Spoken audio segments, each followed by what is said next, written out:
забони муфтӣ бигем ё ки ҳамин хатиби масҷид вақте таърифаи раҳимҷон кард, аввалам 6 даимон таъриф кард, ӯро ҳеҷ кам маҷбур накард ки ҳамин гапа бугӯ. яке сифат кард, таъриф кард, гуфт худо баракат шудия ки ҳамин одам ҳамин корҳои хайрда дастгирӣ мекунад.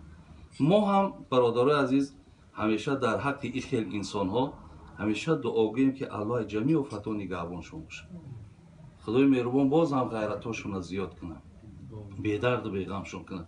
дигар нафарҳое ки агар имконияту шароит доранд, худо онҳоро ҳам ҳамин хел ғайрат бута ки чӣ дар ватаншон, чӣ дар байни бародарошон хоб дасти ёрӣ дароз кунанд, то аз ҳамин дуоҳои неку, аз ҳамин суханҳои нек онҳоро ҳам худои меҳрубон баҳравар бигардонад. عیدونه برای خانمان و جنابان اینمی جای نمازی به صورت عیدونه می باشد. همچنین قرآن قدرکه می باشد و همچنین یک ماشینکای اگون درکان، یک شامپونی واتیکای استحصالی یگیب می باشد که برای ریشه موی سر مستحکم کردن و همچنین این یک صابونی دیگر، باز یک آب زمزم، یک دوخی زمزم که تا 3 روزه بوش در لباس میمونه استحصالی دبی می باشد. این یک توقی دیگر، یک مسواکی پاکستانی که استفاده بردنش سند می باشه و همچنین یک تسبیح سنگی. اینمی 8 چیزی که ما نامبر کردیم از شرکت شفافرما داری کنین. این نهمش جای نماز برای شما عیدونه می باشه، دهمش قرآن برای شما تحفه می باشه. اینها سبب. خدا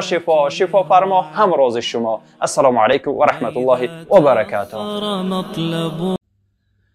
برادرای عزیز و گرامی، جناب ابن حجر اسقلانی، این حضرت شافعی مذهبه. این عزیز خدا در کتاب منبهاتش یک سرگذشتی را نقل میکنه. میگه ان رجولا خرج من بنی اسرائیل الى طلب العلم.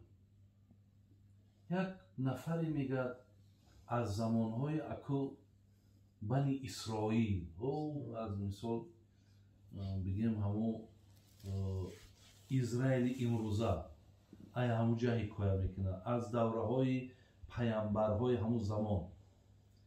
میگه یک مرد سحر میگه همی توشه و خوردنی و مال و ملکش میگه گرفت، اکه اراده کرد که میرم یگان جای میرم، شاید مدرسه نیت داشت، شاید پیش یک دانشمند، میرم طلب علم میکنم.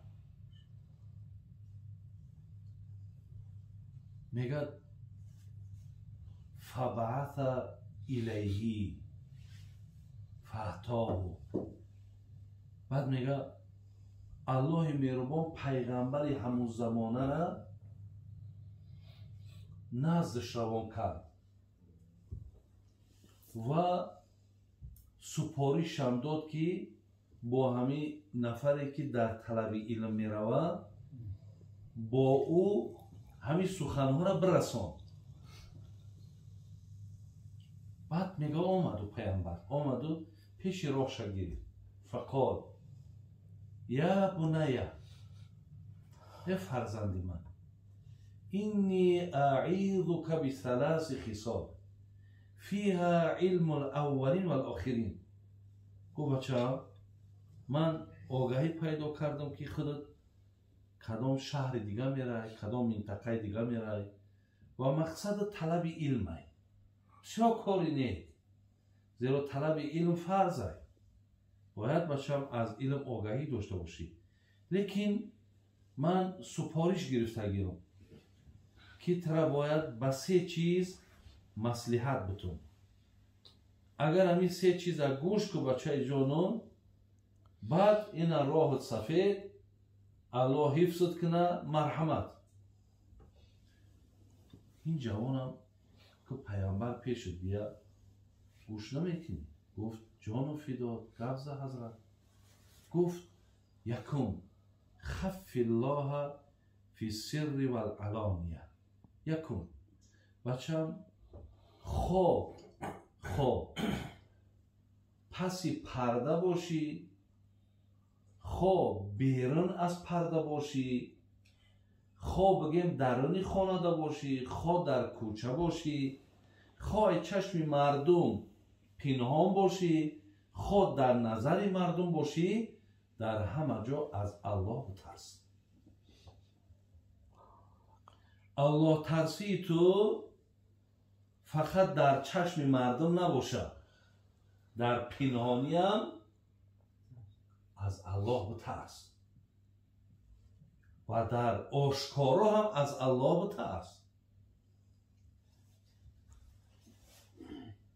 یک دو امسک لسانک عن الخلق لا تذکرهم الا بخیر. گفتیم بچه جان همه زبان تا کنترل کن، هیچگاه با این زبان مردم آزار ندی. هرگاهی که اگر زبان در حرکت می‌داری با مردم صحبت بکنی، فقط به خیر اونها گپ زن، یگان سخنی نگو که دل مردم آزار بدی. خب سه وانظر خبزک الذی تأکلوه بین حتی تکون من الحلال. پیامبر چی میگه؟ پیامبر چیش گفت؟ سیوم همون نانی که بچم تناول میکنی، همون نانی که تناول نگاه کو که همون نان از راه حلال بیاید. یعنی درآمد تا اهمیت بده، منشأ درآمد تا نگاه کن، خوردن تا بفهم که ایرای حلال باشه. وقتی اینها رو میگه گفتش، این سه نصیحتی که حضرت کرد، میگه فمتن الفتا عن الخروج. بعد میگه این جوان گفت که اگر در همین سه چیز که علم اول و آخر باشه، من دیگه کجا برم؟ این سه چیزی بوده است که علم اول و آخر در درون همین بوده. یک ترس خدا، دو حفظ زبان، سه لقمه حلال.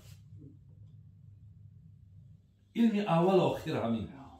اگر در همین سه چیز خودت را اگر به شرطی که قپیده بتونی، تا علاقه تمام علم با خود داری.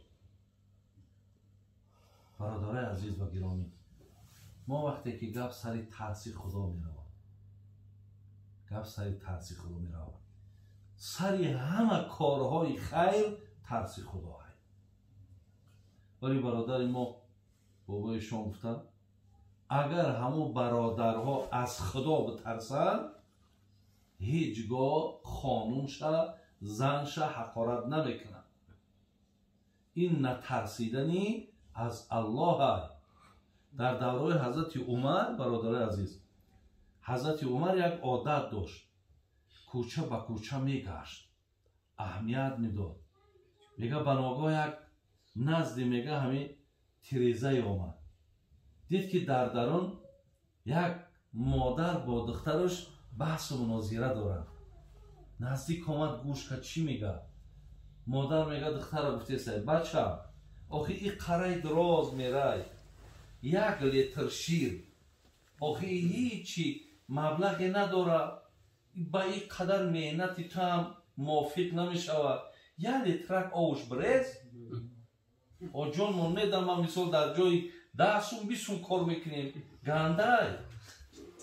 میگه دخترک ترک مادرش میگه آخی مادر تو میدونی که حضرت عمر فرمان برآورد که هیچگاه در شیر آب ارارش نکنین، آخی چه میشود؟ من مادر گفت آخی تم عجیب بچه ساده ای، عمر حال خواهی حال لینگاش دراز که اگه خواهی حضرت وای که جا میداند که در آوریخته. میگه ای دخترک چی میگه؟ ای دخترک میگه که اگر چنده که عمر خواب باشه هم الله او بیداره. نگاه کده این ترس خدای برادر عزیز، این ترس خدا بود که نگذاشت که همون دخترک فایده تیار بود. فایده تیاره. حاضر همین نفرهایی که عربش میکنن معنوش چیه؟ معنوش خدا نمیترسه. اگر با ترسایی کارا میکنن باری میگه حضرت عمر در جای کاریش نشستگی بود. او ترسی حضرت عمر را بینید در کابینت شدگی بود و کاغذهای مقصد بگیم مردم بالای او کار میکرد می نویسان. بناگاه میگه در تق تق شد. حضرت علی در آمد گفت بیا، گفت مرحمت، گفت آورد میگه شنوده شد. با ترسی حضرت عمر را بینید گفت برادرم علی احوالات خوبه؟ سلامتی؟ دهی شب یکم خدمت بود؟ گفت خدمت های. گفت خدمت شخصیه یا خدمت مردم؟ گفت چی باید خیلی میپرسی؟ گفت تو این شمی که در بالای همین ستول ما کار کسه ای بیت المال، ای حق مردم های. اگر شخصی کاری خودم شما این رو باید خاموش کنم. حق ندارم که مثال این شمی که حق مردم است اینجا در روشنی کنم ما کار شخصی خودمون حل کنیم. برادری عزیز ایره ترس خدا میگن. ایره ترس خدا میگن. برای همین است که این پیامبر پیش رای جوان گرفت گفت ای علم اول و آخر در ترس خدا هست.